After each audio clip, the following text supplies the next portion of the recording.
आज हम बताएंगे लेवोफ्लेक्सन टैबलेट के बारे में, कैसे प्रयोग करना है, कितनी मात्रा में प्रयोग करना है। किसी मेडिसिन का यूज़ करने से पहले डॉक्टर से सलाह लें। बिना डॉक्टर की सलाह पर किसी भी मेडिसिन का आप प्रयोग ना करें, क्योंकि किसी भी मेडिसिन को स्वतः लेना ही हानिकारक हो सकता है। बात कर लेते हैं जो लेवोफ्लेक्सन टैबलेट होता है वो ह्यूमन यूज के लिए होता है। इसका जो मुख्य उपयोग होता है बैक्टीरियल इन्फेक्शन के लिए इसका प्रयोग किया जाता है। आपको किसी कारण बैक्टीरियल इन्फेक्शन है उसके लिए इस मेडिसिन का आप प्रयोग कर सकते हैं।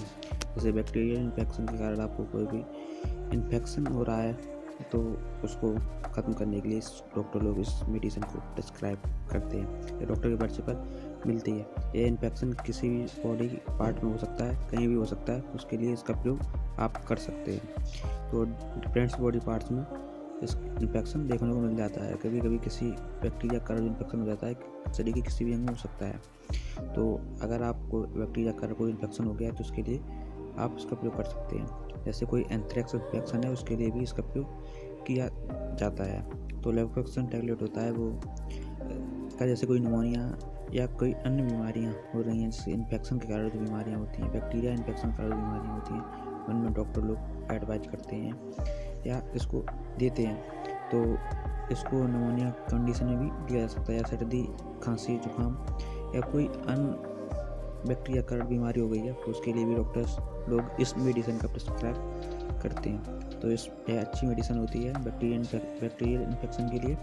तो इसकी काफ़ी अच्छे रिजल्ट्स भी देखने को मिलते हैं। तो यह काम कैसे करती है, तो यह बैक्टीरिया को मारने का काम करती है, तो उसे रोकने का काम भी करती है।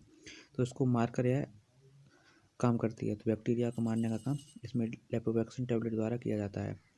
अगर आपको कुछ साइड इफेक्ट अगर दिखते हैं, जैसे लेने के बाद सिर दर्द, चक्कर आना, मिसली आना, कब्ज या डायरिया, दस्त की शिकायत होती है मेडिसिन लेने के बाद, तो डॉक्टर को बस बताएं, या इसके स्वतः ही समाप्त हो जाते हैं। इसके जो साइड इफेक्ट होते हैं कुछ दिनों में स्वतः ही समाप्त हो जाते हैं। तो डॉक्टर से अगर ये समाप्त नहीं होते हैं तो डॉक्टर को से अवश्य मिलें और डॉक्टर को बताएं। कोई अन्य मेडिसिन ले रहे हैं आप, किसी अन्य चीज़ की मेडिसिन ले रहे हैं, किडनी, लीवर या कई अन्य बीमारियाँ हैं आपको, तो डॉक्टर को अवश्य बताएं, तभी इस मेडिसिन का प्रयोग करें। तो डॉक्टर से सलाह लेकर ही किसी मेडिसिन का प्रयोग करना चाहिए। बिना डॉक्टर की सलाह पे किसी मेडिसिन का आप प्रयोग बिल्कुल भी ना करें। आप इसकी बात करते हैं डोज, डॉक्टर के द्वारा ही निर्धारित किया जाता है कब और कितनी मात्रा में किया जाना चाहिए।